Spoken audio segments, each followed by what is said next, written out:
ನಮಸ್ಕಾರ. ವರ್ಷ ಭವಿಷ್ಯ 2025 ವಿಶೇಷ ಕಾರ್ಯಕ್ರಮಕ್ಕೆ ಸ್ವಾಗತ. ನಾನು ದಿವೇಶ್ರೀ. ಹೊಸ ವರುಷ, ಹೊಸ ಹರುಷ. ಹೊಸ ವರ್ಷದ ಈ ಶುಭ ಸಂದರ್ಭದಲ್ಲಿ ಬದುಕನ್ನು ಹೊಸ ರೀತಿಯಲ್ಲಿ ಕಟ್ಕೊಳ್ಳೋಣ ಅನ್ನುವಂಥ ಆಸೆ ಪ್ರತಿಯೊಬ್ಬರಿಗೂ ಕೂಡ ಖಂಡಿತವಾಗ್ಲೂ ಇದ್ದೇ ಇರುತ್ತೆ. ಜ್ಯೋತಿಷ್ಯ ಇದಕ್ಕೆ ಸರಿಯಾದಂತಹ ಮಾರ್ಗದರ್ಶನವನ್ನ ಖಂಡಿತ ನೀಡುತ್ತೆ. ಹಾಗಾಗಿ ಇವತ್ತಿನ ನಮ್ಮ ಕಾರ್ಯಕ್ರಮದಲ್ಲಿ ಪಂಡಿತ ಎಂ.ಬಿ. ಜೋಶಿ ಅವರಿದ್ದಾರೆ. ಅವರು ನಿಮಗೆ ವರ್ಷ ಭವಿಷ್ಯವನ್ನ ತಿಳಿಸ್ಕೊಡಲಿದ್ದಾರೆ. ಮೊದಲಿಗೆ ಅವರಿಗೆ ಕಾರ್ಯಕ್ರಮಕ್ಕೆ ಸ್ವಾಗತವನ್ನು ಕೋರೋಣ. ಗುರುಗಳೇ, ಕಾರ್ಯಕ್ರಮಕ್ಕೆ ಸ್ವಾಗತ. ನಮಸ್ಕಾರ ಎಲ್ಲ ವೀಕ್ಷಕರಿಗೂ. ಹೊಸ ವರ್ಷದ ಶುಭಾಶಯಗಳು.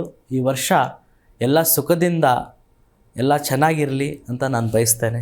ಈಗ ಹೊಸ ವರ್ಷ ಬರ್ತಾ ಇದೆ. ಸಹಜವಾಗಿ ಪ್ರತಿಯೊಬ್ಬರಿಗೂ ಕೂಡ ಒಂದು ಆಸೆ ಇರುತ್ತೆ. ಇದುವರೆಗೂ ಹೇಗೋ ಜೀವನ ಆಗೋಯ್ತು, ಕಡೆ ಪಕ್ಷ ಮುಂದಿನ ವರ್ಷ ಚೆನ್ನಾಗಿ ಬದುಕನ್ನು ಕಟ್ಕೊಳ್ಳೋಣ ಅನ್ನುವಂತಹ ಆಸೆ ಇರುತ್ತೆ. ಹಾಗಾಗಿ ಹೊಸ ವರ್ಷ ಅಂದಾಗ ಹಲವರು ಸಂಕಲ್ಪಗಳನ್ನು ಮಾಡ್ಕೊಳ್ತಾರೆ. ಈ ಹೊಸ ವರ್ಷ ಯಾಕೆ ನಮಗೆ ಪ್ರಮುಖ? ಈ ಸಂಕಲ್ಪಗಳನ್ನು ನಾವು ಯಾಕೆ ಮಾಡ್ಕೊಳ್ಬೇಕು ಅಂತೀರಿ? ಯಾವುದೇ ಒಂದು ವ್ಯಕ್ತಿಗೆ ಒಂದು ಹೊಸ ಪ್ರಾರಂಭ ಅನ್ನೋದು ಬಹಳ ಇಂಪಾರ್ಟೆಂಟ್ ಆಗ್ತದೆ. ಜೀವನ ಅನ್ನೋದೇ ಒಂದು ಹೊಸ ಪ್ರಾರಂಭ ಇದ್ದಂಗೆ, ಪ್ರತಿದಿನವೂ ಕೂಡ ಹೊಸ ಪ್ರಾರಂಭ ಇದ್ದಂಗೆ. ಬಟ್ ಒಂದು ವರ್ಷ ಅನ್ನೋದೇನಿದೆ, ಒಂದು ಸಂವತ್ಸರ 12 ಮಾಸಗಳನ್ನು ನಾವು ಕಳಿತೀವಿ.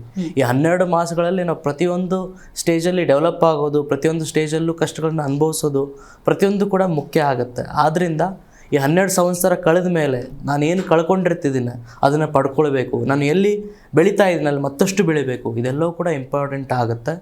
ಆದ್ದರಿಂದ ಸಂಕಲ್ಪ ಮಾಡ್ಕೊಳ್ಳೋದ್ರಿಂದ ಒಂದು ಫ್ರೆಶ್ ಸ್ಟಾರ್ಟ್ ಸಿಗುತ್ತೆ ಅಂತ ಹೇಳ್ಬೋದು. ಅದಕ್ಕೆ ಹೊಸ ವರ್ಷ ಎಲ್ಲರಿಗೂ ಕೂಡ ಬಹಳ ಮಹತ್ವ ಆಗ್ತದೆ. ಆದ್ದರಿಂದ ಎಲ್ಲರೂ ಕೂಡ ಒಂದು ವರ್ಷದ ಬಗ್ಗೆ ತಿಳ್ಕೊಳ್ಳೋಕ್ಕೆ ಪ್ರಯತ್ನ ಪಡ್ತಾರೆ. ಖಂಡಿತವಾಗ್ಲೂ ಈಗ ಹೊಸ ವರ್ಷ ಅಂದಾಗ ಕೆಲವರು ಸಂಕಲ್ಪಗಳನ್ನು ಮಾಡ್ತಾರೆ. 1-2 ತಿಂಗಳ ಕಾಲ ಅದನ್ನು ಅನುಸರಿಸ್ತಾರೆ. ಆನಂತರ ಅದನ್ನು ಕೈ ಬಿಡುವಂಥ ಸಹಜ ಪ್ರವೃತ್ತಿ ಇದ್ದೇ ಇರುತ್ತೆ. ಸಂಕಲ್ಪ ಅಂದರೆ ಏನು? ಸಂಕಲ್ಪದ ಮಹತ್ವ ಯಾವ ರೀತಿ ಅಂತ? ಯಾಕಂದರೆ ಅದನ್ನು ನಾವು ಕಂಟಿನ್ಯೂಸ್ ಆಗಿ ಮಾಡ್ತಾ ಹೋದರೆ ಅದಕ್ಕೊಂದು ಫಲ ಅನ್ನೋದು ಸಿರುತ್ತೆ. ಯಾವುದೇ ಒಂದು ವ್ರತ ಅಂತ ಸಂದರ್ಭದಲ್ಲೂ ಕೂಡ, ಈಗ ಗಣಪತಿ ಅಂದಾಗ 21 ಅಥವಾ ಹನುಮಾನ್ ವ್ರತ ಅಂದಾಗ 40, 48 ಈ ರೀತಿಯ ಮಂಡಲಗಳ ಆಚರಣೆಯನ್ನು ಮಾಡಿದಾಗ ಅದನ್ನು ನಾವು ಅನುಸರಿಸ್ಕೊಳ್ತಾ ಹೋಗ್ತೀವಿ. ಬಟ್ ಇವತ್ತು 4-5 ದಿವಸಕ್ಕಷ್ಟೇ ನಮ್ಮ ಯಾವುದೇ ಒಂದು ಹೊಸ ಸಂಕಲ್ಪ ಸೀಮಿತ ಆಗಿರುತ್ತೆ, ಅದನ್ನು ಕೈ ಬಿಟ್ಬಿಡ್ತೀವಿ. ಅದನ್ನು ಕಟಿಬದ್ಧವಾಗಿ ಮಾಡೋದು ಹೇಗೆ ಅನುಷ್ಠಾನಕ್ಕೆ ತಂದ್ಕೊಳ್ಳೋದು ಅಂತ? ಖಂಡಿತವಾಗಿ ಇದು ಬಹಳ ಒಳ್ಳೆಯ ವಿಚಾರ. ಯಾಕಂತಂದರೆ ಎಲ್ಲರೂ ಕೂಡ ಹೊಸ ವರ್ಷದ ದಿವಸ, ಫಾರ್ ಎಕ್ಸಾಂಪಲ್ ನೀವು ಪ್ರಾಕ್ಟಿಕಲ್ಲಾಗಿ ಮಾತಾಡಬೇಕಂತಂದರೆ, ಹೊಸ ವರ್ಷ ಜಿಮ್ಗೆ ಹೋಗೋಣ, ಹೊಸ ವರ್ಷ ಏನಾದರೂ ಒಂದು ಮಾಡ್ಕೊಳ್ಳೋಣ ಅಂತ ಒಂದು ವಿಚಾರ ಇರ್ತದೆ. ಅದೇ ರೀತಿ ದೈವ ಸಂಕಲ್ಪಗಳು ಕೂಡ ಬಹಳ ಜನ ಮಾಡ್ಕೊಳ್ತಾರೆ.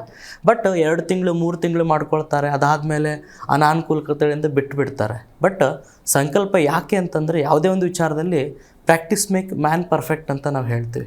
ಆದ್ದರಿಂದ ಸಂಕಲ್ಪ ಮಾಡ್ಕೊಳ್ಳೋದ್ರಿಂದ ದೈವ ಅನುಗ್ರಹ ಸಿಗ್ತದೆ, ನಮ್ಮ ದೋಷಗಳು ಪರಿಹಾರ ಆಗ್ತದೆ.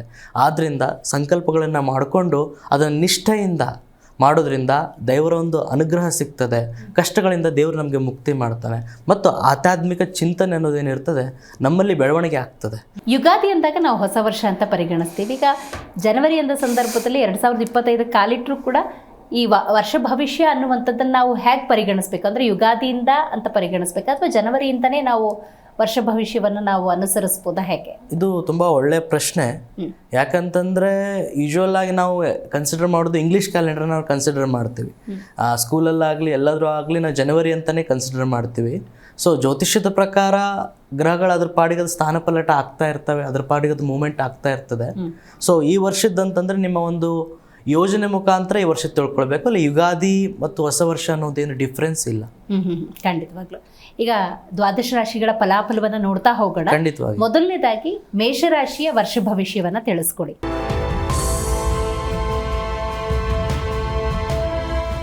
ಖಂಡಿತವಾಗಿ ಮೇಷರಾಶಿ ಅಂತ ಬಂದಮೇಲೆ ಇಲ್ಲಿ ನಾವು ವರ್ಷದ 12 ರಾಶಿಗಳ ಒಂದು ಫಲ ನೋಡಿದಾಗ ಮುಖ್ಯವಾಗಿ ಶನಿ, ರಾಹು, ಕೇತು ಮತ್ತು ಗುರು ಸ್ಥಾನಪಲ್ಲಟದ ಬಗ್ಗೆ ನಾವು ಕನ್ಸಿಡರ್ ಮಾಡ್ತೀವಿ. ಯಾಕಂತಂದರೆ ಈ ಉಳುಕಿದ ಗ್ರಹಗಳು ಏನಿದ್ದಾವೆ, ರವಿ ಆಗಲಿ, ಶುಕ್ರ ಆಗಲಿ, ಚಂದ್ರ ಆಗಲಿ ಮತ್ತು ಮಂಗಳ ಆಗಲಿ, ಇದು ಪ್ರತಿ ತಿಂಗಳು ಚೇಂಜ್ ಆಗ್ತದೆ. ಇದ್ರ ಬಗ್ಗೆ ತಿಳ್ಕೊಳ್ಬೇಕಂತಂದರೆ ನೀವು ಮಾಸ ಭವಿಷ್ಯನ ಫಾಲೋ ಮಾಡೋದು ಒಳ್ಳೆಯದು. ಬಟ್ ಇಯರ್ಲಿ ಚೇಂಜಸ್ ನೋಡಬೇಕಂತಂದರೆ ಈ 4 ಗ್ರಹಗಳ ಒಂದು ಸ್ಥಾನ ಪಲ್ಲಟದಿಂದ ಈ ರಾಶಿ ಭವಿಷ್ಯವನ್ನು ತಿಳ್ಕೊಳ್ಳೋಣ. ಮೊದಲನೇದಾಗಿ ಮೇಷರಾಶಿ ಅಂತಂದರೆ ಒಂದು ಬಹಳ ವಿಶೇಷವಾದಂಥ ರಾಶಿ. ಯಾಕಂದರೆ ಮನಸ್ಸು ಬಹಳ ಸ್ಥಿರ ಇರ್ತದೆ ಇವ್ರದ್ದು. ಆಮೇಲೆ ಸ್ವಂತದವ್ರಿಗೆ ಬಹಳ ಸೆನ್ಸಿಟಿವ್ ಆಗಿರ್ತಾರೆ. ಇಂಥ ಒಂದು ರಾಶಿಯಲ್ಲಿ ಮೊದಲನೇ ಒಂದು ಚೇಂಜಸ್ ಆಗುವಂಥದ್ದು ಶನಿ ಅಂತ ನಾವು ಕರ್ಮದಂಡ ನಾಯಕನಾದ ಶನಿ ಅಂತ ನಾವೇನು ಹೇಳ್ತೀವಿ, ಇದು 10ನೇ ಮನೆಯಿಂದ 12ನೇ ಮನೆಗೆ ಮಾರ್ಚ್ 28ರಲ್ಲಿ ಮೂವ್ ಆಗ್ತದೆ. ಇದರಿಂದ ಇಲ್ಲಿ ಏನಾಗುವಂಥದ್ದು ಮೇಜರ್ ಚೇಂಜಸ್ ಏನಂತಂದರೆ ಶನಿ ನಷ್ಟ ಸ್ಥಾನದಲ್ಲಿ ಹೋಗ್ತಾನೆ. ಆಮೇಲೆ ಮೇಷರಾಶಿಗೆ 6ನೇ ಮನೆ ಅಂದರೆ ಬುಧ ಇರೋದ್ರಿಂದ ರೋಗಾಣುಗಳಂತ ನಾವೇನು ಹೇಳ್ತೀವಿ, ಸ್ವಲ್ಪ ಆರೋಗ್ಯದಲ್ಲಿ ಬಹಳ ಸಮಸ್ಯೆಗಳನ್ನ ತರ್ತದೆ. ಈ ವರ್ಷ ಮೇಷ ರಾಶಿಯವ್ರಿಗೆ ಬಹಳ ಆರೋಗ್ಯದಲ್ಲಿ ಸಮಸ್ಯೆಗಳನ್ನ ತರೋದಿದೆ. ಮೊದಲನೇದಾಗಿ ಏನಂತಂತಂದರೆ ಕ್ರಿಟಿಕಲ್ ಡಿಸೀಸಸ್ ಅಂತ ನಾವೇನು ಹೇಳ್ತೀವಿ, ಇದು 7.5 ಪ್ರಾರಂಭ ಆದಮೇಲೆ ಅಂದರೆ ಮಾರ್ಚ್ 28ರಿಂದ ಮೇಷರಾಶಿಯವರಿಗೆ 2.5 ವರ್ಷ 7.5 ಪ್ರಾರಂಭ ಆಗೋದಿದೆ. ಇದರಿಂದ ಇವರಿಗೆ ಆರೋಗ್ಯದಲ್ಲಿ ಬಹಳ ಸಮಸ್ಯೆಗಳು ಆಗುವಂಥದ್ದು. ಅದು ಬಿಟ್ಟರೆ ಬೇರೆ ಒಂದು ವಿಚಾರ ತಗೊಳ್ಳಿ, ವ್ಯಾಪಾರ ಅಂತ ತಂದಾಗ ಮಿಶ್ರ ಫಲಿತಾಂಶ ಅಂದರೆ ಅಪ್ಪು ಇರ್ತದೆ, ಡೌನು ಇರ್ತದೆ. ಬಟ್ ರಾಂಗ್ ಡಿಸಿಷನ್ ತಗೊಳ್ಳೋದ್ರಿಂದ ಸ್ವಲ್ಪ ಮೇಜರ್ ಲಾಸಸ್ ಇಲ್ಲಿ ಆಗ್ತದೆ ಅಂತ ಹೇಳಿ ವ್ಯಾಪಾರದಲ್ಲಿ ಹೇಳ್ಬೋದು. ಇದು ಅವರಿಗೆ ಲಾಭದಾಯಕವಾಗಿರ್ತದೆ. ಆಮೇಲೆ ಆರೋಗ್ಯದಲ್ಲಿ ಆಗಲಿ ಕೌಟುಂಬಿಕ ವಿಚಾರದಲ್ಲಿ ಆಗಲಿ ಮೇಜರ್ ರಿಸ್ಕ್ ಅವರು ತಗೊಳ್ಳಬಾರದು. ಖಂಡಿತ. ಇನ್ನು ವೃಷಭ ರಾಶಿಯ ವರ್ಷ ಭವಿಷ್ಯವನ್ನು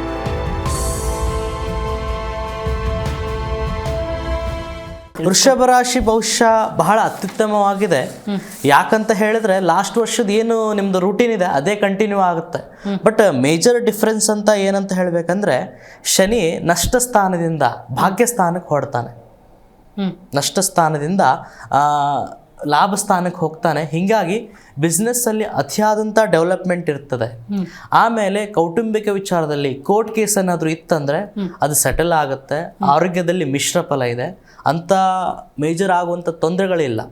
ಆಮೇಲೆ ಬರುವಂಥದ್ದು ಕೌಟುಂಬಿಕ ವಿಚಾರ, ಇಲ್ಲೂ ಕೂಡ ಅಂಥ ವಿಚಾರಗಳಿಲ್ಲ. ಯಾಕಂದರೆ ಗುರು ಬಲ ಇದ್ದೇ ಇರ್ತದೆ. ಸೊ ಆದ್ದರಿಂದ ಮೇ 15 ಆದಮೇಲೆ ಯಾರ್ದು ಕಲ್ಯಾಣ ಆಗ್ತಿರಲ್ಲ ಅಂಥವ್ರದ್ದು ಈ ಮೇ 15 ಆದಮೇಲೆ ಗುರುಬಲ ಬರೋದ್ರಿಂದ ಅವ್ರದ್ದೊಂದು ನಿಶ್ಚಯ ಆಗ್ತದೆ. ಏನಾದರೂ ಪರಿಹಾರಗಳಿದ್ರೆ ಪರಿಹಾರ ಮೇಜರ್ ಆಗಿ ಅಂಥ ಪರಿಹಾರಗಳು ಏನೂ ಬೇಕಾಗಿಲ್ಲ. ಯಾಕಂದರೆ ಈ ವರ್ಷ ವೃಷಭ ಜಾತಿಯವ್ರಿಗೆ ಸೇರಿದೆ ಅಂತ ಹೇಳ್ಬೋದು ನಾವು. ವೃಷಭ ರಾಶಿಯವ್ರಿಗೆ ಈ ವರ್ಷ ಸೇರಿದೆ ಅಂತ ನಾವು ಹೇಳ್ಬೋದು. ಆಗಬರುತ್ತೆ, ಏನು ಸಮಸ್ಯೆಗಳಿಲ್ಲ ಹಂಗಾದ್ರೂ. ಬಟ್ ಆದರೂ ಕೂಡ ನಿಮಗೆ ಈ ಗ್ರಹಗಳಿಂದ ಗುರು ಮತ್ತು ಶನಿಯ ಒಂದು ಮೇಜರ್ ಲಾಭ ಬೇಕಂತಂದ್ರೆ ಖಂಡಿತವಾಗಿ ಈ ಗ್ರಹಗಳ ಪ್ರಾರ್ಥನೆ ಮಾಡಿ.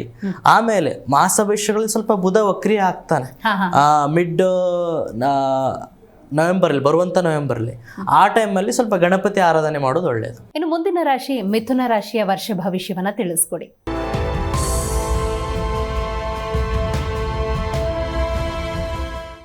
ಖಂಡಿತವಾಗಿ ಮಿಥುನ್ ರಾಶಿ ಅಂತ ಬಂದಮೇಲೆ ಮಿಥುನ್ ರಾಶಿಯವ್ರಿಗೆ ಕರ್ಮಸ್ಥಾನ ಚೆನ್ನಾಗಿಲ್ಲ ಅಂತ ಹೇಳ್ಬೋದು. ಯಾಕಂತಂದರೆ ಕರ್ಮದಂಡ ನಾಯಕನಾದ ಶನಿ 9ನೇ ಮನೆಯಿಂದ ದಶಮಕ್ಕೆ ಕಾಲಿಡ್ತಾನೆ. ಆಮೇಲೆ ರಾಹು ಮೇ ಸಮಯದಲ್ಲಿ ಭಾಗ್ಯದ ಮನೆಗೆ ತಿರುಗ್ತಾನೆ. ಹೀಗಾಗಿ ಏನಾಗ್ತದೆ ಅಂದರೆ ಮುಖ್ಯವಾಗಿ ಕೆಲಸದಲ್ಲಿ ಬಹಳ ಅಡಚಣೆ ಬರ್ತದೆ, ಕೆಲಸ ಹೋಗುವಂಥದ್ದು. ಆಮೇಲೆ ಯಾವುದೇ ರೀತಿ ಒಂದು ಪ್ರಮೋಷನ್ಗಳು ಸಿಗೋದಿಲ್ಲ. ಆಮೇಲೆ ಎಷ್ಟೇ ಪ್ರಯತ್ನ ಪಟ್ಟರೂ ಕೂಡ ಪ್ರತಿಫಲ ಸಿಗೋದಿಲ್ಲ. ಆಮೇಲೆ ಕೆಲಸ ಹೋಗುವಂಥ ಚಾನ್ಸಸ್ ಕೂಡ ತುಂಬ ಹೈ ಇದೆ ಮಿಥುನ ರಾಶಿಯವರಿಗೆ. ಹೀಗಾಗಿ ಸ್ವಲ್ಪ ಕೆಲಸದಲ್ಲಿ ಬಹಳ ಜಾಗೃತರಾಗಿರಬೇಕು ಮತ್ತು ಪೊಲಿಟಿಕ್ಸಿಂದ ಬಹಳ ದೂರ ಇರಬೇಕು. ಏನು ಕೆಲಸ ಮಾಡ್ತೀವಲ್ಲಿ ಪೊಲಿಟಿಕ್ಸ್ ಅಂತ ಏನು ನಡೀತದೆ, ಕಾರ್ಪೊರೇಟ್ ಪೊಲಿಟಿಕ್ಸ್ ಅಂತ ಏನು ಹೇಳ್ತೀವಿ, ಅದರಿಂದ ದೂರ ಇರೋದು ಬಹಳ ಒಳ್ಳೆಯದು. ಇಲ್ಲ ಅಂತಂದರೆ ಕೆಲಸದಲ್ಲಿ ಬಹಳ ಸಮಸ್ಯೆ ಆಗೋದಿದೆ. ಮತ್ತು ಬೇರೆ ಒಂದು ಅಂಶ ನೋಡಿದರೆ ಆರೋಗ್ಯ ಅನ್ನೋದಾಗಲಿ ಗುರುಸ್ಥಾನ ಅನ್ನೋದಾಗಲಿ ಎಲ್ಲನೂ ಕೂಡ ಚೆನ್ನಾಗಿದೆ. ವೈವಾಹಿಕ ಜೀವನ ಕೂಡ ಚೆನ್ನಾಗಿ ಹೋಗ್ತದೆ. ಬಟ್ ಆರ್ಥಿಕತೆಯಲ್ಲಿ ಸಾಲ ತಗೊಂಡು ಕೆಲಸ ಮಾಡ್ಬೋದು, ಅಂದರೆ ಬಿಸ್ನೆಸ್ ಮಾಡೋರ್ಗೆ ಒಳ್ಳೆಯದಿದೆ. ಬಟ್ ಕೆಲಸ ತುಂಬ ಜಾಸ್ತಿ ಆಗುತ್ತೆ. ಸೊ ಹಾಗಾಗಿ ಮಿಥುನ್ ರಾಶಿಯವರಿಗೆ ವೈವಾಹಿಕ ಜೀವನದಲ್ಲಿ ಲಾಭದಾಯಕವಾದಂಥ ಸಂಗತಿಗಳು ಆಗ್ತದೆ. ಯಾವ ರೀತಿ ಅಂತಂದರೆ ನಿಮ್ಮ ದಾಂಪತ್ಯ ಜೀವನ ಪ್ರತಿ ವರ್ಷ ಚೆನ್ನಾಗಿರೋದಿಲ್ಲ. ಬಟ್ ಈ ಜನವರಿ ಆದಮೇಲೆ ಅದು ಬಹಳ ಸೆಟಲ್ ಆಗಿಬಿಟ್ಟು ನೀವು ನಿಮ್ಮ ಮಡದಿಯೊಂದಿಗೆ ಬಹಳ ಪೀಸ್ಫುಲ್ ಆಗಿ ಇರ್ತೀರಿ ಅಂತ ಹೇಳ್ಬೋದು. ಏನಾದರೂ ಪರಿಹಾರ ಕ್ರಮಗಳು? ಪರಿಹಾರಕ್ಕೆ ಮೇನಾಗಿ ಗುರು ಶಾಂತಿ ಮತ್ತು ಶನಿ ಶಾಂತಿನ ಮಾಡೋದು ಒಳ್ಳೆಯದು. ಯಾಕಂದರೆ ಶನಿನೂ ಕೂಡ ಕರ್ಮಸ್ಥಾನದಲ್ಲಿ ಇದ್ದಾನೆ. ಆಮೇಲೆ ಗುರುನೂ ಕೂಡ ಮೇ ಆದಮೇಲೆ ಲಾಭದಿಂದ ಹೊರಗೆ ಬರ್ತಾನೆ. ಬಟ್ ರಾಹು ಭಾಗ್ಯದಲ್ಲಿ ಹೋಗೋದ್ರಿಂದ ಇದನ್ನು ಏನು ಮಾಡಬೇಕಂತಂದರೆ ಸುಬ್ರಹ್ಮಣ್ಯ ಸ್ವಾಮಿನ ಪ್ರತಿ ಮಂಗಳವಾರ ಆರಾಧನೆ ಮಾಡೋದು ಒಳ್ಳೆಯದು. ಕರ್ಕ ರಾಶಿಯ ವರ್ಷ ಭವಿಷ್ಯ ಹೇಗಿದೆ?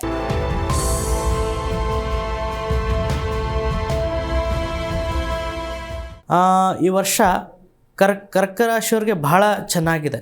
ಯಾಕಂತಂದರೆ ಇಲ್ಲಿ ಶನಿ ಒಂದು ಭಾಗ್ಯಸ್ಥಾನದಲ್ಲಿ ಬರ್ತಾನೆ. ಶನಿ ಭಾಗ್ಯಸ್ಥಾನದಲ್ಲಿ ಬರೋದ್ರಿಂದ ಮಾಡುವಂಥ ಕೆಲಸಗಳಿಗೆ ಸರಿಯಾದಂಥ ಪ್ರತಿಫಲ ಸಿಗುತ್ತೆ. ಆಮೇಲೆ ಎಜುಕೇಷನ್ ಅಂತ ಕನ್ಸಿಡರ್ ಮಾಡಿದರೆ ಮಿಶ್ರ ಫಲ ಆಗ್ತದೆ. ಸ್ವಲ್ಪ ಈ ಮೇ ಮಠ ಏನು ಎಕ್ಸಾಮ್ಸ್ಗಳಿದ್ದಾವೆ, ಮಾರ್ಚ್ ಮಠ ಏನು ಎಕ್ಸಾಮ್ಸ್ಗಳಿದ್ದಾವೆ, ಅದರಲ್ಲಿ ಅತ್ಯುತ್ತಮವಾದಂಥ ಫಲ ಸಿಗ್ತದೆ. ಅದಾದ ಮೇಲೆ ಈ ಜೂನಿಂದ ಜುಲೈಯಿಂದ ಎಜುಕೇಷನ್ ಮಾಡೋರಿಗೆ ಸ್ವಲ್ಪ ಮನೆ ಚಂಚಲತೆ, ಆಮೇಲೆ ಮೆಮೊರಿ ಪವರ್ ಸ್ವಲ್ಪ ವೀಕ್ನೆಸ್ ಆಗೋದು, ಲೇಸಿನೆಸ್ ಆಗೋದು ಜಾಸ್ತಿ ಅಂತ ನಾವು ಹೇಳ್ಬೋದು ಮೇಡಮ್. ಅದಾದ ನಂತರ ಈ ಸಲ ಮ್ಯಾರೇಜ್ ಅಂತ ಕನ್ಸಿಡರ್ ಮಾಡಿದರೆ ಮೇ 15 ಆದಮೇಲೆ ಮ್ಯಾರೇಜು ಆಗೋದು ಕಷ್ಟ ಇದೆ. ಹಾಗಾಗಿ ಯಾರನ್ನಾದ್ರೂ ಇಷ್ಟಪಟ್ಟಿದ್ರೆ ಸೊ ಮೇ 15 ಒಳಗಡೆನೆ ಒಂದು ವಿವಾಹ ನಿಶ್ಚಯ ಮಾಡ್ಕೊಳ್ಳಿ. ಆಮೇಲೆ ಮದುವೆ ಪರಿಹಾರ ಅಂತ ಹೇಳ್ಬೇಕಂತಂದ್ರೆ ಗುರುನ ಪ್ರಾರ್ಥನೆ ಮಾಡ್ಕೊಳ್ಳೋದು. ನಿಮ್ಮ ಕುಟುಂಬದಲ್ಲಿ ಯಾರಾದರೂ ಮೊದಲಿಂದನೂ ಕೂಡ ಪುರೋಹಿತರನ್ನ ಆರಾಧನೆ ಮಾಡಿದರೆ, ಯಾರಾದರೂ ಗುರು ಸ್ಥಾನದಲ್ಲಿರೋದನ್ನು ಆರಾಧನೆ ಮಾಡಿದರೆ ಅದನ್ನು ಆರಾಧನೆ ಮಾಡ್ಕೊಂಡು ಹೋಗೋದ್ರಿಂದ ಇಂಥ ಸಮಸ್ಯೆಗಳಿಂದ ನೀವು ಪಾರಾಗ್ಬೋದು. ಖಂಡಿತವಾಗ್ಲೂ. ಇನ್ನು ಸಿಂಹರಾಶಿಯ ವರ್ಷ ಭವಿಷ್ಯ ಯಾವ ರೀತಿ ಇದೆ, ಫಲಾಫಲಗಳು ಯಾವ ರೀತಿ ಇದೆ ತಿಳಿಸ್ಕೊಡಿ.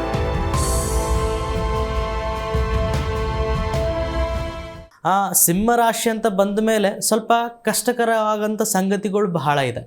ಯಾಕಂತಂದರೆ ಇಲ್ಲಿ ಶನಿ ಅಷ್ಟಮ ಸ್ಥಾನಕ್ಕೆ ಬರ್ತಾನೆ. ಅಷ್ಟಮ ಸ್ಥಾನ ಅಂತಂದರೆ ಅತಿಯಾದಂಥ ಆರೋಗ್ಯ ಸಮಸ್ಯೆಗಳು ಬರುವಂಥದ್ದು. ಯಾಕಂದರೆ 8ನೇ ಮನೆ ಅಂತ ನಾವೇನು ಹೇಳ್ತೀವಿ, ಇದು ನಮ್ಮ ಆರೋಗ್ಯದ ಬಗ್ಗೆ ಬಹಳ ಮಾತಾಡುತ್ತೆ. ಇದರಿಂದಾಗಿ ಆರೋಗ್ಯದಲ್ಲಿ ಬಹಳ ವೈಫಲ್ಯತೆಗಳು ಆಗುವಂಥದ್ದು. ಮುಖ್ಯವಾಗಿ ಸ್ವಲ್ಪ BP ಶುಗರ್ ಇದ್ದವರಿಗೆ ಇದು ಸ್ವಲ್ಪ ವರ್ಸ್ಟ್ ಆಗುವಂಥ ಚಾನ್ಸಸ್ ಬರುವಂಥ ವರ್ಷದಲ್ಲಿ ಇದೆ. ಆಮೇಲೆ ಗುರು ಲಾಭಸ್ಥಾನದಲ್ಲಿ ಬರ್ತಾನೆ. ಗುರು ಲಾಭಸ್ಥಾನದಂದರೆ 11ನೇ ಮನೆಯಲ್ಲಿ ಲಾಭಸ್ಥಾನದಲ್ಲಿ ಬರೋದ್ರಿಂದ ಉದ್ಯೋಗ, ಆಮೇಲೆ ಏನು ವ್ಯಾಪಾರ ಮಾಡ್ತಾರೆ, ಏನು ಇನ್ಕಮ್ ರಿಲೇಟೆಡ್ ವರ್ಕ್ ಮಾಡ್ತಾರೆ, ಅವರಿಗೆ ಇನ್ಕಮ್ ತುಂಬ ಚೆನ್ನಾಗಿ ಜನರೇಟ್ ಆಗುತ್ತೆ. ಎಕ್ಸಾಂಪಲ್, ಈ ವರ್ಷ ನೀವು 10 ರೂಪಾಯಿ ದುಡಿತಾ ಇದ್ರೆ ಬರುವಂಥ ವರ್ಷದಲ್ಲಿ 15ರಿಂದ 16 ರೂಪಾಯಿ ನೀವು ದುಡಿಯುವಂಥ ಯೋಗ ನಿಮಗೆ ಕೂಡಿ ಬರ್ತದೆ. ಆಮೇಲೆ ಆರ್ಥಿಕ ಪರಿಸ್ಥಿತಿ ಅನ್ನೋದೇನಿದೆ ಮಿಶ್ರ ಫಲ ಇದೆ. ಮಿಶ್ರ ಫಲ ಅಂತಂದರೆ ಏನಾದರೂ ರಾಂಗ್ ಡಿಸಿಷನ್ಸ್ ತೊಗೊಂಡ್ರೆ, ಏನಾದರೂ ಆತುರತೆಯಿಂದ ಏನಾದರೂ ಒಂದು ಡಿಸಿಷನ್ಸ್ ತೊಗೊಂಡ್ರೆ ಅದು ನಿಮ್ಗೆ ನಷ್ಟ ಆಗುತ್ತೆ ಹೊರತು ಅದು ಬಿಟ್ಟರೆ ಬೇರೆ ಯಾವುದೂ ಸಮಸ್ಯೆಗಳು ನಿಮ್ಗೆ ಆರ್ಥಿಕ ಪರಿಸ್ಥಿತಿ ಬರಲ್ಲ. ಆಮೇಲೆ ಕುಟುಂಬದೊಂದು ವಿಚಾರದಲ್ಲಿ ಮೇ 15 ಆದಮೇಲೆ ಗುರು ಒಳ್ಳೆ ಸ್ಥಾನಕ್ಕೆ ಬರೋದ್ರಿಂದ ವಿವಾಹ ಕೂಡಿ ಬರ್ತದೆ. ಆಮೇಲೆ ನಿಮ್ಮ ಲಾಂಗ್ ರಿಲೇಷನ್ಶಿಪ್ ಅಂತ ಏನಿರ್ತೀವಿ, ಆ ರಿಲೇಷನ್ಶಿಪ್ಪಲ್ಲಿ ಒಂದು ಶುಭ ಕಾರ್ಯದ ಸಂಕೇತ ಕೂಡಿ ಬರ್ತದೆ. ಒಂದು 3 ವರ್ಷ 4 ವರ್ಷ 5 ವರ್ಷದಿಂದ ನೀವು ಯಾರನ್ನಾದ್ರೂ ಇಷ್ಟಪಡ್ತಿರ್ತೀರಾ, ಇಂಥವ್ರಿಗೆ ವಿವಾಹ ಸೂಚನೆ ಈ ಬರುವಂಥ ಮೇ 15ರಿಂದ ಆಗೋದಿದೆ ಅಂತ ಹೇಳ್ಬೋದು. ಖಂಡಿತ. ಕನ್ಯಾ ರಾಶಿ ವರ್ಷ ಭವಿಷ್ಯ ಯಾವ ರೀತಿ ಇದೆ?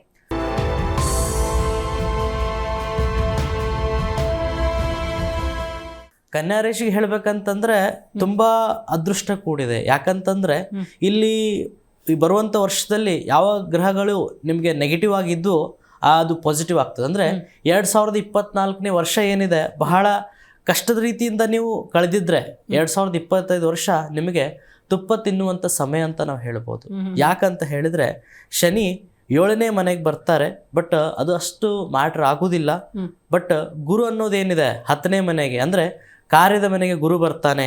ರಾಹು 6ನೇ ಮನೆಗೆ ಹೋಗ್ತಾನೆ, ಕೇತು 12ನೇ ಮನೆಗೆ ಹೋಗ್ತಾನೆ.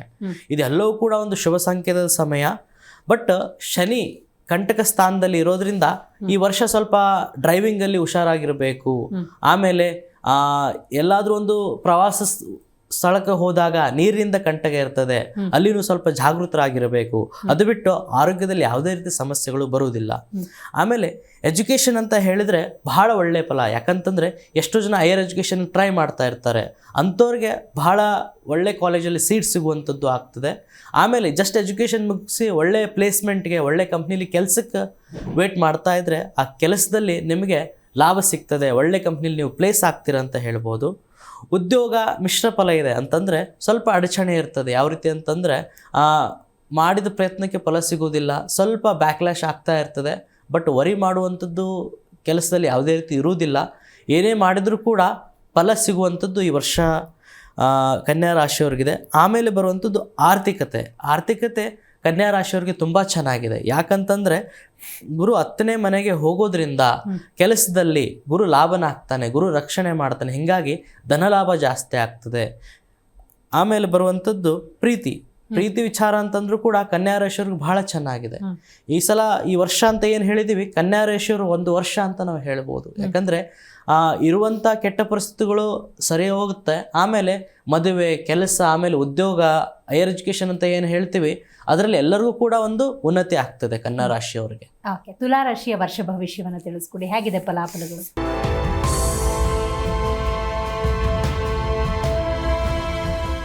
ತುಲಾರಾಶಿ ಅಂತ ಹೇಳೋದಾದರೆ ಮೇ 15ರಿಂದ ಗುರುಬಲ ಬರ್ತದೆ. ಅಂದರೆ ಭಾಗ್ಯದಲ್ಲಿ ಗುರು ಬರ್ತಾನೆ. ಎಷ್ಟೇ ಕಷ್ಟ ಇರಲಿ, ಗುರು ಒಬ್ಬನೇ ಇದ್ದರೆ ಸಾಕು, ಎಲ್ಲರನ್ನೂ ಕೂಡ ಅವನು ಕ್ಷಮಿಸ್ತಾನೆ, ಎಲ್ಲರನ್ನೂ ಕೂಡ ಬೆಳೆಸ್ತಾನೆ ಅಂತ ಗುರು ಹೇಳ್ತೀವಿ. ಗುರು ಮಾರ್ಗದರ್ಶನ ಇದ್ದಾಗ ಯಾವುದೇ ಸಮಸ್ಯೆಗಳಿದ್ರೂ ಕೂಡ ಎಂಥ ವ್ಯಕ್ತಿ ಪಾರಾಗ್ತಾನೆ.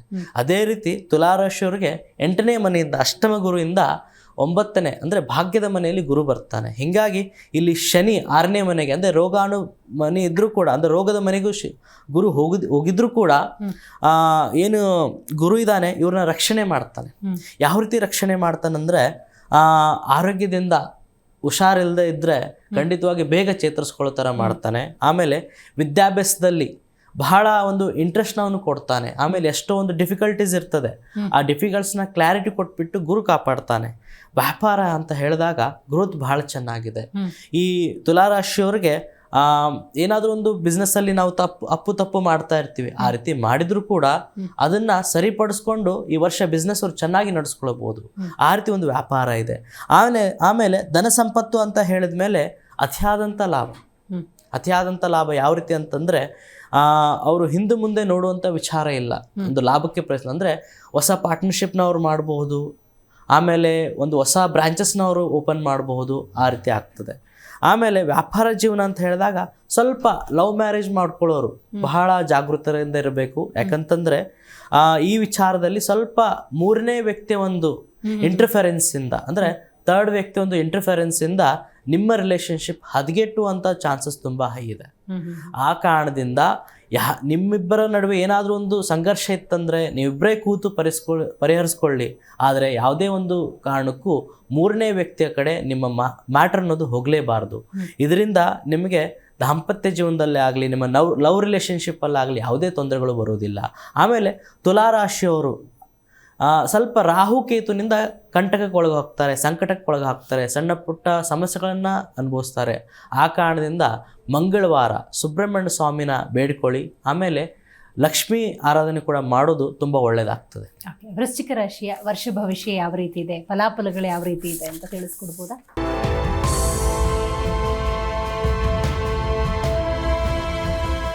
ವೃಶ್ಚಿಕ ರಾಶಿ ಅಂತ ಹೇಳಿದರೆ ಓವರಾಲ್ ಆಗಿ ಹೇಳಬೇಕಂದ್ರೆ ಸ್ವಲ್ಪ ಮಿಶ್ರ ಫಲದಾಯಕ ಆಗ್ತದೆ.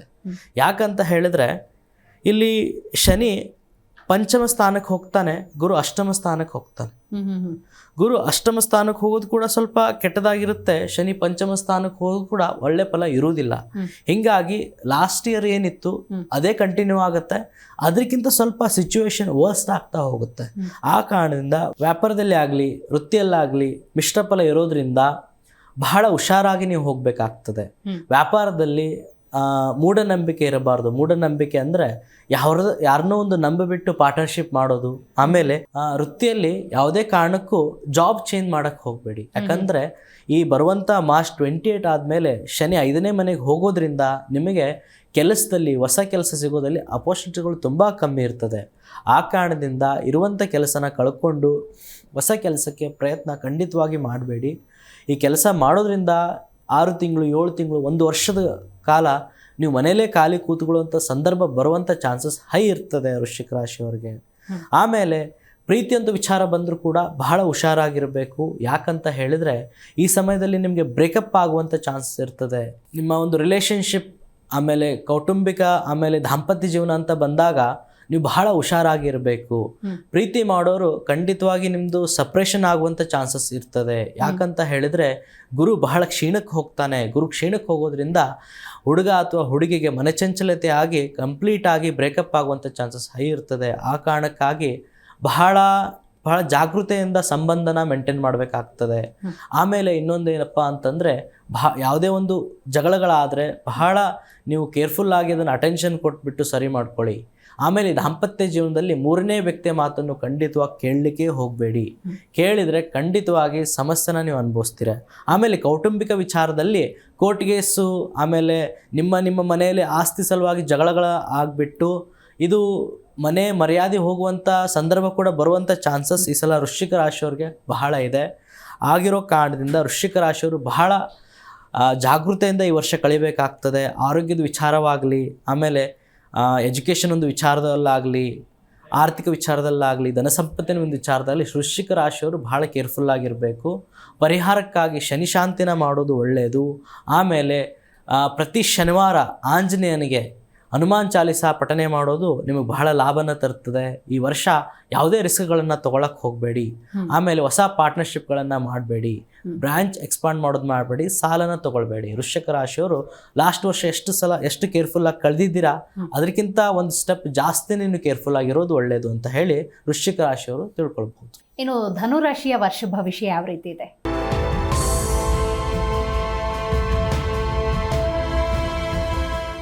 ಧನುರಾಶಿ ಅಂತಂದಮೇಲೆ ಧನುರಾಶಿಯಲ್ಲಿ ಶನಿ ಅರ್ಧಾಶ್ರಮಕ್ಕೆ ಮಾರ್ಚ್ 28 ಮೇಲೆ ಪ್ರಯಾಣ ಮಾಡ್ತಾನೆ. ಇದರ ಅರ್ಥ ಶನಿ 4ನೇ ಮನೆಗೆ ಹೋಗ್ತಾನೆ. ಇದರಿಂದ ಸ್ವಲ್ಪ ಕಾಲ್ಮೂಳೆಗೆ ಸಂಬಂಧಂಥ ಆರೋಗ್ಯ ಸಮಸ್ಯೆಗಳು ಬರ್ತದೆ. ಅಂದರೆ ಕಾಲು ನೋವು ಬರುವಂಥದ್ದು, ಸಂಧಿ ನೋವು ಬರುವಂಥದ್ದು ಮತ್ತು ದೈಹಿಕ ಟಯರ್ಡ್ನೆಸ್ ತುಂಬ ಜಾಸ್ತಿ ಆಗ್ತದೆ. ಆಮೇಲೆ ಇಲ್ಲಿ ಧನುರಾಶಿಯವ್ರು ಖುಷಿ ಪಡುವಂಥ ವಿಚಾರ ಅಂದರೆ ಶಿಕ್ಷಣ. ಅಂದರೆ ಶಿಕ್ಷಣ ಅಂತಂದರೆ ಬರೀ ಕಾಲೇಜು ಸ್ಕೂಲ್ಸ್ ಅಷ್ಟೇ ಅಲ್ಲ, ಜಾಬಲ್ಲಿ ಇರ್ತಾರೆ, ಹೊಸ ಸ್ಕಿಲ್ಸ್ನ ಅವ್ರು ಕಲ್ಕೊಳ್ಬೇಕಂತ ಹೇಳ್ತಾರೆ. ಅಂಥವ್ರಿಗೆ ಸಮಯ ಬಹಳ ಅನುಕೂಲ ಮಾಡಿಕೊಡ್ತದೆ. ಹೀಗಾಗಿ ನಿಮ್ಮ ಒಂದು ಸೆಲ್ಫ್ ಇಂಪ್ರೂವ್ಮೆಂಟ್ ಧನುರಾಶಿಯವರಿಗೆ ಈ ವರ್ಷ ಬಹಳ ಚೆನ್ನಾಗಿ ಆಗ್ತದೆ. ಆಮೇಲೆ ವ್ಯಾಪಾರ ಅಂತ ಹೇಳಿದಾಗ ಮಿಶ್ರ ಫಲಿತಾಂಶ ಅಂತ ಹೇಳ್ಬೋದು. ಯಾಕಂತ ಹೇಳಿದ್ರೆ ಮೇ 15 ಮಟನೂ ಕೂಡ ಗುರು ಲಾಭಸ್ಥಾನದಲ್ಲಿ ಇಲ್ಲ. ಗುರು ಲಾಭಸ್ಥಾನದಲ್ಲಿ ಇರಲಾರ್ದ ಕಾರಣಕ್ಕೆ ನಿಮ್ಮ ಒಂದು ಏನು ಬಿಸ್ನೆಸ್ ಇದೆ ಮೇ ಮಟನೂ ಕೂಡ ಸ್ವಲ್ಪ ಸಫರ್ ಆಗುತ್ತೆ. ಮೇ 15 ಆದಮೇಲೆ ಈ ಬಿಸ್ನೆಸ್ ಅನ್ನೋದೇನಿದೆ ಬಹಳ ಅತ್ಯುತ್ತಮವಾಗಿ ಬೆಳವಣಿಗೆ ಆಗ್ತದೆ. ಆಮೇಲೆ ಆರ್ಥಿಕ ಸ್ಥಾನದಲ್ಲಿ 7ನೇ ಮನೆಗೆ ಗುರು ಸಂಚಾರ ಮಾಡೋದ್ರಿಂದ ಮೇ 15 ಆದಮೇಲೆ ಬಿಸ್ನೆಸ್ಸಲ್ಲಾಗಲಿ ವ್ಯಾಪಾರದಲ್ಲಾಗಲಿ ನಿಮಗೆ ಅತ್ಯುತ್ತಮವಾದಂಥ ಲಾಭ ದೊರಕುತ್ತೆ. ಖಂಡಿತ. ಇನ್ನು ಮಕರ ರಾಶಿ ಫಲಾಫಲ ಯಾವ ರೀತಿ ಇದೆ?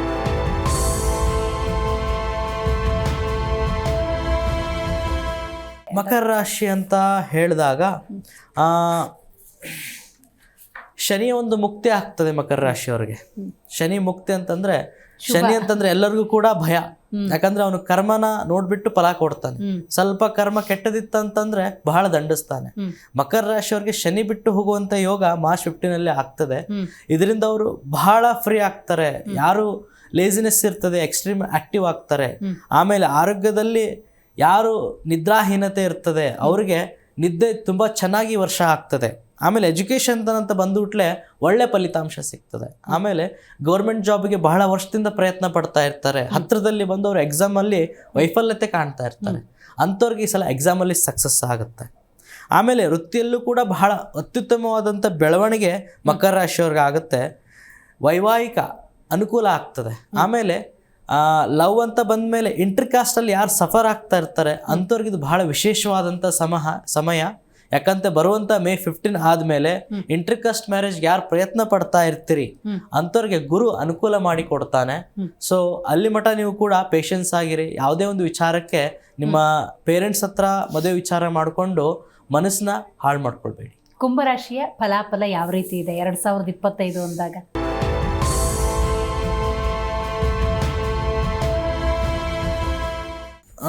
ಕುಂಭರಾಶಿ ಅಂತ ಬಂದಮೇಲೆ ಸ್ವಲ್ಪ ಮಿಶ್ರ ಫಲ ಅಂತ ಹೇಳ್ಬೋದು.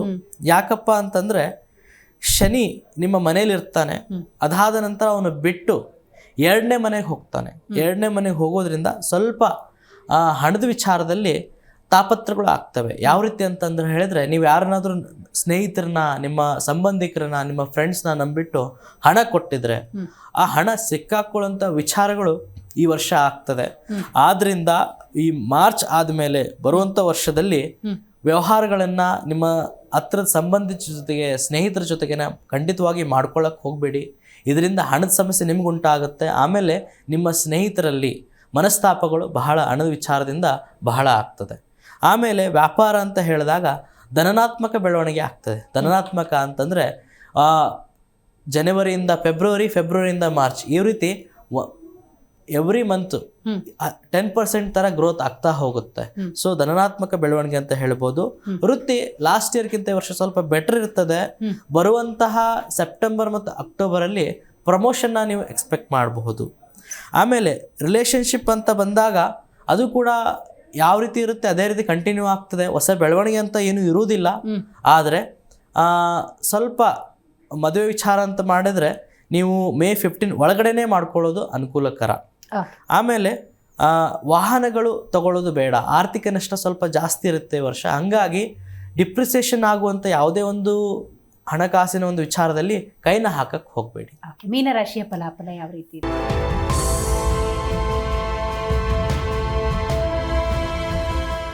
ಮೀನರಾಶಿ ಅವರಿಗೆ ಹಣದ ಲಾಭದ ವರ್ಷ ಅಂತ ಹೇಳ್ಬೋದು. ಹಣದ ಲಾಭದ, ಯಾಕಂತಂದರೆ ಇಲ್ಲಿ ಶನಿ ಅವರ ಮನೆಗೆ ಎಂಟ್ರಿ ಆಗ್ತಾನೆ. ಗುರುಗೆ ಶನಿ ಸ್ನೇಹಿತನಾಗಿರೋದ್ರಿಂದ ಅದು ಉತ್ತಮ ಫಲಕಾರಿ ಆಗ್ತದೆ. ಹೀಗಾಗಿ ಮಾರ್ಚ್ 28ರ ಮಟ್ಟ ಸ್ವಲ್ಪ ಅಪ್ ಆ್ಯಂಡ್ ಡೌನ್ ಇರ್ತದೆ ಬಿಸ್ನೆಸ್ಸಲ್ಲಿ. ಅದಾದ ನಂತರ 70 to 80% ಗ್ರೋತು ಲಾಸ್ಟ್ ಇಯರ್ಗೆ ಆಗ್ತದೆ. ಸೊ ಆದ್ರಿಂದ ಧನಾತ್ಮಕ ಬೆಳವಣಿಗೆ, ಹಣದಲ್ಲಿ ಹೆಚ್ಚಿಗೆ ಲಾಭ ಅಂತ ಹೇಳ್ಬೋದು.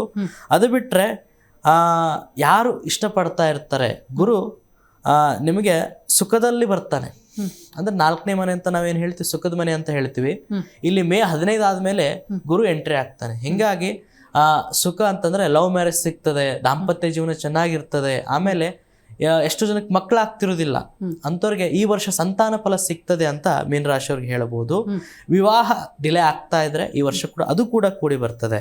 ಆಮೇಲೆ ತಂದೆ ತಾಯಿ ಜೊತೆಗೆ ಸಂಬಂಧ, ಅಣ್ಣ ತಮ್ಮನ ಜೊತೆ ಸಂಬಂಧ ಏನಿರ್ತದೆ ಅದು ಕೂಡಿ ಬರ್ತದೆ. ಕೋರ್ಟ್ ಕೇಸ್ಗಳು ಇದ್ದರೆ, ಯಾವುದೇ ಒಂದು ಸಂಬಂಧದಲ್ಲಿ ಬಹಳ ತೊಂದರೆಗಳಿದ್ರೆ ಅದೆಲ್ಲವೂ ಕೂಡ ಸರಿ ಆಗುತ್ತೆ ಅಂತ ಈ ವರ್ಷ ಮೀನರಾಶಿ ಹೇಳ್ತಾ ಇದೆ.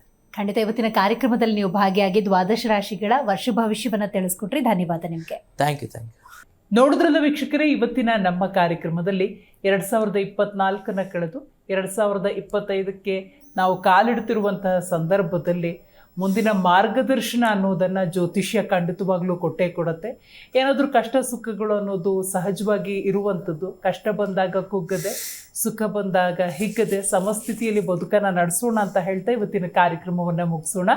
ನೋಡ್ತಾ ಇರಿ ಜಿ ಕನ್ನಡ ನ್ಯೂಸ್, ಸತ್ಯವೇ ಸುದ್ದಿಯ ಜೀವಾಳ.